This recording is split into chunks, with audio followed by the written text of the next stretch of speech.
এই কারণে প্রত্যেকটা মুসলমান ভয় পাবে আল্লাহকে। ভারতের ভয় পাবে না, আমেরিকাকে ভয় পাবে না, আওয়ামী দুঃশাসনের গোলা বারুদকে ভয় পায় নাই। সামনে কোন জালিমের জুলুমকেও ভয় পাবে না, কোন অস্ত্রের মুখে দাঁড়িয়ে সে ভীতু হবে না। কারণ হৃদয়ে থাকবে আল্লাহর ভয় আর চেষ্টা থাকবে নেক আমল করার। আর কোরবানি দিবে সর্বোচ্চ কোরবানি। যদি সুযোগ হয় তো জিহাদ ফি সাবিলিল্লাহ, কাফন পরে ময়দানে দাঁড়ায় যাবে। যে খালি দাঁড়াইতে পারবে একদিক দিয়ে মরবে, আর একদিক দিয়ে জান্নাতের সিল গায়ে লেগে যাবে। ওর গোসলও লাগবে না, কাফনও লাগবে না, যেমনি মরবে সেমনি আল্লাহর কাছে চলে যাবে। এই জীবন দেওয়ার শপথ যাদের থাকে না তারা মুনাফিক হয়ে যায়। জীবন দেওয়ার দৃঢ় শপথ যাদের থাকে না এরা মুনাফিক হয়ে যায়। এরাই বাতিলের কাছে মাথা নত করে ফেলায়। আর যারা জীবন দেওয়ার দৃঢ় শপথ নিয়ে কদম কদম চলে তারা বীর সেনানী হয়ে নিরাপদে আল্লাহর কাছে পৌঁছার উপযুক্ত মুজাহিদ হয়ে যায়।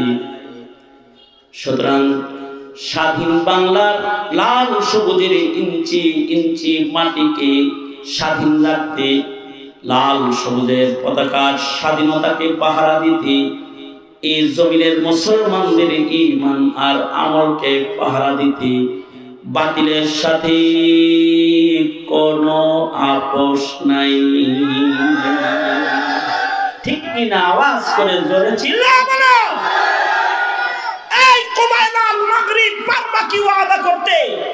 যদি তোমার কাফনকে রক্তের কাফন বানাতে হয়, যদি তোমাকে শাহাদাতের পেয়ালা পান করতেও হয়, যদি তোমার জীবনকে নবীর প্রেমে শহীদ হিসাবে উৎসর্গ করতে হয়, তাওহীদ আর রিসালাতের ইজ্জত বাঁচাইতে যদি তোমার জীবনকে বিলীন করে দিতে হয়, বিলীন করে দিবে। কিন্তু এই জমিনে কোনো তাগুতি শক্তিকে ক্ষমতায় আসতে দিবা না। সন্ত্রাস হলো তারা যারা বাকশাল কায়েম করতে চায়। সন্ত্রাস হলো তারা যারা হাদির মুখ বন্ধ করেছে। সন্ত্রাস হলো তারা যারা সাপ্লাই নবী প্রেমিকদের উপরে গুলি করেছে। সন্ত্রাস হলো তারা যারা কসাই মুদির পক্ষ নিয়েছে।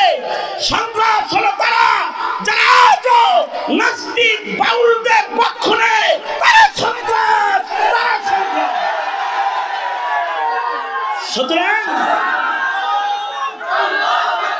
মুজাহিদরা তো কার দলে? কার দলের? আওয়াজ করে বলো কার দলে? সুতরাং আমরা কার দলে? জোরে আওয়াজ করে বলো। আমরা নাস্তিক মুরতাদের দলের না, আল্লাহর দলের, আল্লাহর নবীর দল। রাসূল বলেন জিহাদ থাকবে, যুগে যুগে হাদিরা আসবে, আবু সাঈদরা আসবে, মুগ্ধরা আসবে, সাতলার সৈনিকেরা আসবে, মোদি বিরোধী আন্দোলনের সৈনিকেরা সিপাহ সালার হয়ে দাঁড়াবে, বাতিলের মোকাবেলা করার জন্য জীবন দিবে, সোজা জান্নাতে চলে যাবে। জিহাদ করে জীবনটা তো কারোর অন্য কারোর ভারতের গোলামির জন্য জীবন না, আমেরিকার গোলামির জন্য জীবন না, আর বেদিনদের দালালির জন্য জীবন না। এটা জীবনটা আল্লাহর গোলামির জন্য। ওয়াজাহিদু ফি সাবিলিহি, তুমি যদি এই হক কথা বলার জিহাদে অংশগ্রহণ করে আল্লাহ আল্লাহর রাসূলের পক্ষ নেওয়ার কারণে যদি তুমি মইরা যাও, যদি তোমার জীবনটাই কোরবান হয়ে যায়, তাহলে তুমি শহীদ। শহীদরা বিনা হিসাব আল্লাহর জান্নাতি। যারা সফলতার সাথে আল্লাহর কাছে পৌঁছতে চায় তাদেরকে সফলতার সাথে রবের কাছে পৌঁছতে হলে তাদেরকে সংগ্রামী হতে হবে। সংগ্রামী। আপোষ করলে পরে শয়তানের দালাল হওয়া লাগে। আপোষ করলে পরে নাস্তিক মুরতাদ বেঈমানের দোস্ত হওয়া লাগে। এই কারণে আপোষ না সংগ্রাম। কি আপোষ না সংগ্রাম? জোরে আপোষ না সংগ্রাম? আজাদি না গোলামি? আজাদি আজাদি। আপোষ না সংগ্রাম? বাতিলের বিরুদ্ধে সংগ্রাম, বাতিলের বিরুদ্ধে বলিষ্ঠ কণ্ঠস্বর।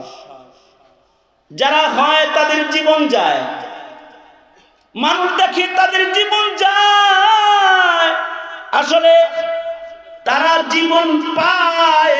ওয়ালা তাকুলু লিমান ইউকতালু ফি সাবিলিল্লাহি আমওয়াত বাল আহইয়াউ ওয়ালাকিন লা তাশউরুন ওয়ালা তাহসাবান্নাল্লাযীনা কুতিলু ফি সাবিলিল্লাহি আমওয়াতা বাল আহইয়াউন ইনদা রাব্বিহিম ইউরযাকুন। যারা বিপ্লবী হয়, জীবন দেয়, তাদের জীবন যায় না, তারা আসলে জীবন পায়। তারা মুর্দা না, তারা জিন্দা হয়ে যায়। আর যারা শিয়াল কুকুরের মতো আপোষ করে বাইসে থাকে, এদের হায়াতটা নিকৃষ্ট হায়াত হয়ে যায়। এই কারণে হাদি মারা যাওয়ার আগে বলছে 50 বছর বাচ্চা থেকে লাভ কি? 5 বছর বাঁচমু, কয়েকদিন বাঁচমু, জাতিকে আমার সংগ্রাম দিয়া শিখায় যায়।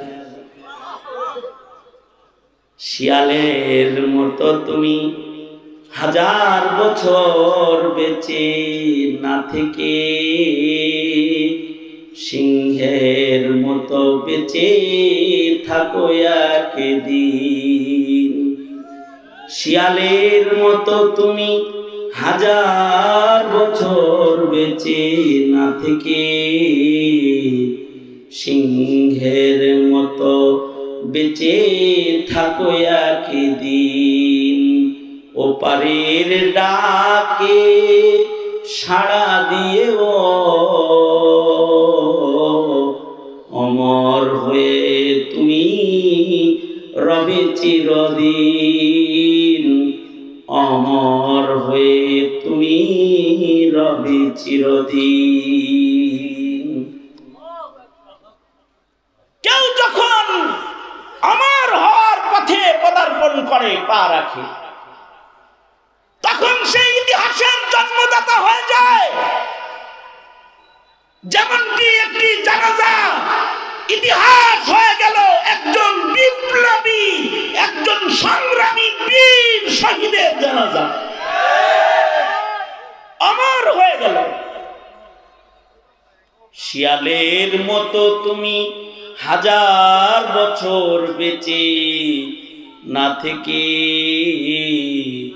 সিংহের মতো বেঁচে থাকো একদিন। ওপারের ডাকে সাড়া দিয়ে ও অমর হয়ে তুমি রবে চিরদিন।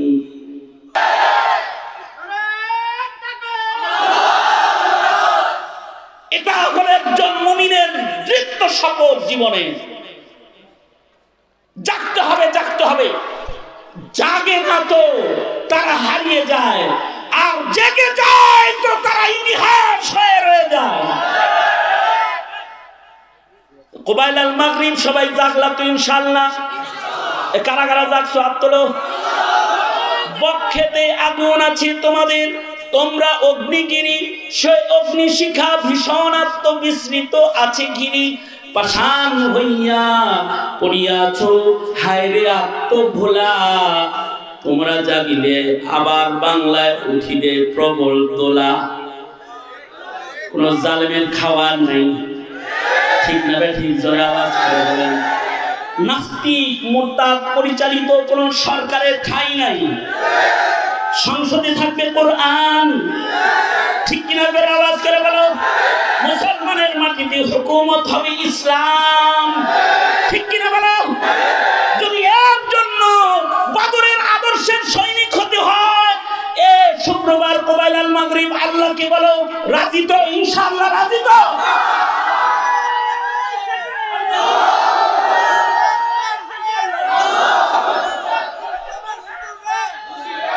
এই ধারাটা কিয়ামত পর্যন্ত থাকবে, বিপ্লবী ধারা। বিপ্লবী ধারা শেষ নয়। এ কারণে জিহাদ ফি সাবিলিল্লাহ সন্ত্রাস নয়, জিহাদ ফি সাবিলিল্লাহ হলো সন্ত্রাসের মূল উৎপাদন করে জমিনকে শোষণ মুক্ত করার ভূমিকায় অবতীর্ণ হওয়ার নাম হলো জিহাদ ফি সাবিলিল্লাহ। জিহাদ সন্ত্রাস নয়। সুতরাং আপোষ না সংগ্রাম, আজাদি না গোলামি, দিল্লি না ঢাকা, দিল্লি না ঢাকা, আজাদি না গোলামি, আপোষ না সংগ্রাম, মাজিন ইলা ইয়াউমিল কিয়ামাহ, কিয়ামত পর্যন্ত চলবে। রাজি আছি তো? বাস জাগলাম আমরা সবাই। কোবাইলাল মাগরিব 12 মিনিটে জাগলাম, ইনশাআল্লাহ। মনে থাকবে? কয় মিনিটে জাগছি? 5:12। মনে থাকবে তো? যদি কেউ বাতিলের পক্ষ নেয় তার 12টা বাজে 13টা ঝুলায় গাছে ঝুলায় দিব। বাস এটাই শপথ। আল্লাহ তাআলা কবুল করেন।